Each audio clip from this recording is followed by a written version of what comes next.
मसूरी में कांग्रेस कार्यकर्ताओं द्वारा मसूरी के पिक्चर पैलेस चौक पर एकत्रित होकर प्रदेश की भारतीय जनता पार्टी की सरकार के पुतले फूंकने के कार्यक्रम से पहले पुलिस द्वारा पिक्चर पैलेस चौक को छावनी में तब्दील कर दिया। जैसे ही कांग्रेस कार्यकर्ता प्रदेश की भाजपा सरकार का पुतला लेकर चौक पर पहुंचे और सरकार के खिलाफ नारेबाजी शुरू की, पुलिस द्वारा प्रदेश सरकार के पुतले को कांग्रेस कार्यकर्ताओं में छीन लिया, जिस पर कांग्रेस कार्यकर्ताओं और पुलिस के बीच जमकर तीखी नोकझोंक भी हुई। पुलिस के द्वारा पुतला छीनने पर कांग्रेस कार्यकर्ताओं ने सरकार के खिलाफ नारेबाजी कर सरकार पर लोकतंत्र की हत्या का आरोप लगाया।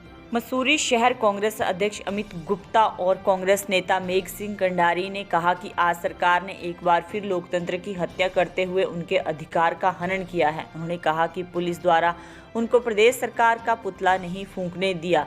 इसे साफ तौर पर कहते हैं कि प्रदेश की पुष्कर सिंह धामी सरकार भ्रष्टाचार में लिप्त है। वहीं भाजपा सरकार में उद्यान विभाग, वन विभाग व अन्य विभागों में हो रहे घोटालों का संज्ञान उच्च न्यायालय द्वारा लेकर सीबीआई जांच की सिफारिश की है। उन्होंने पूरे प्रदेश में कांग्रेस कार्यकर्ता भाजपा सरकार द्वारा विभिन्न विभागों में किए गए भ्रष्टाचार और घोटाले को लेकर भाजपा सरकार का पुतला दहन कर रहे हैं। मसूरी में भी पिछले 3 दिनों से यह कार्यक्रम किया जाना था, जिसको बार बार एसडीएम व पुलिस द्वारा अनुमति के नाम पर रोका जा रहा है। उन्होंने कहा कि जिस तरह से प्रशासन और पुलिस द्वारा भाजपा सरकार के पुतले को फूंकने से रोका गया व लोकतंत्र की हत्या की गई है, वह दुर्भाग्यपूर्ण है, जिसका जवाब जनता आने वाले लोकसभा और नगर निकाय से चुनाव में भाजपा को देगी। उन्होंने कहा कि भारतीय जनता पार्टी किसी भी तरीके से विपक्ष को चुप करने के लिए उन्हें नेताओं को ईडी, सीबीआई आदि जांचों के नाम पर डराने की कोशिश कर रही है, परंतु उससे कुछ होने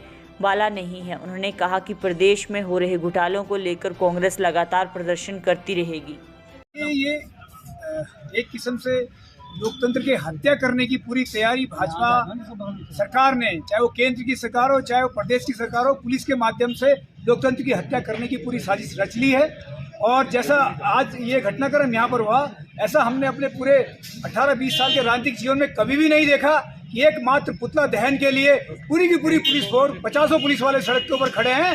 और जो गलत काम जिसके ऊपर की हाईकोर्ट ने संज्ञान लेकर सीबीआई जांच का जो है सीबीआई जांच के लिए कहा है, उसके ऊपर अगर पुलिस इस तरीके से व्यवहार कर रही है, इसका मतलब कहीं ना कहीं दाल में काला है और ये दोषी लोग हैं, ये भ्रष्टाचारी लोग हैं। इसलिए डर के मारे ये जनता को जो सड़क पर नहीं आने दे रहे हैं और सरकार का पुतला दहन नहीं करने दे रहे हैं।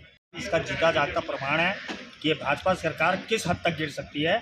आज आपने उसका प्रमाण देख लिया है। वो लगातार लोकतंत्र की हत्या कर रही है। लोकतंत्र का अधिकार है अपनी बात रखने का, आप अपना विरोध दर्ज करने का।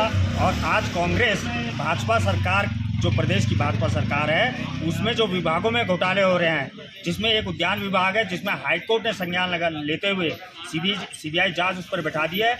हमारा अन्य विभागों में भी जो घोटाले हो रहे हैं उन पर भी हाईकोर्ट से अनुरोध करेंगे कि उसमें भी सीबीआई जांच बैठाई जाए, क्योंकि विभागों में इस तरह के घोटाले हो रहे हैं कि कागजों में कुछ और है और धरातल पे कुछ और है। किसी चीज़ का क्रय किया जाता है, लेकिन जब वो चीज़ देखी जाती है तो विभाग में वो चीज़ मिलती ही नहीं है। तो इस तरह के घोटाले हो रहे हैं। जो जनता का पैसा है और जनता का पैसा का जो दुरुपयोग हो रहा है, उन चीज़ों को बंद किया जाए, उनकी सीबीआई जांच हो। और जो लोकतंत्र की हत्या पर जो भाजपा सरकार कर रही है, उसका जवाब आने वाले चुनाव में पूरी जनता उनको देगी कि लोकतंत्र की हत्या कर आप जैसे जैसे आप लोकतंत्र की हत्या के लिए जो हथकंडे अपनाएंगे, लेकिन जनता जागरूक है।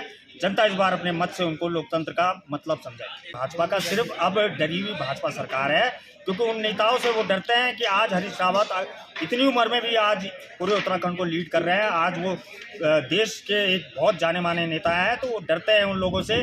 इसीलिए उन्होंने हरक सिंह जी को और हरीश रावत जी को फिर सीबीआई का नोटिस भेजा। सिर्फ यही एक हथकंडा रह गया है भाजपा के पास कि वो विपक्ष पे ईडी की जांच, कभी कोई जांच कभी कोई जांच। आज उन पे कोई बात नहीं है। विकास के नाम पर उन्होंने छलने का काम किया है, रोजगार के नाम पे छलने का काम किया है, महंगाई के नाम पर छलने का काम किया है, जिसका जवाब आने वाले समय पे जनता उनको अपने वोट के रूप में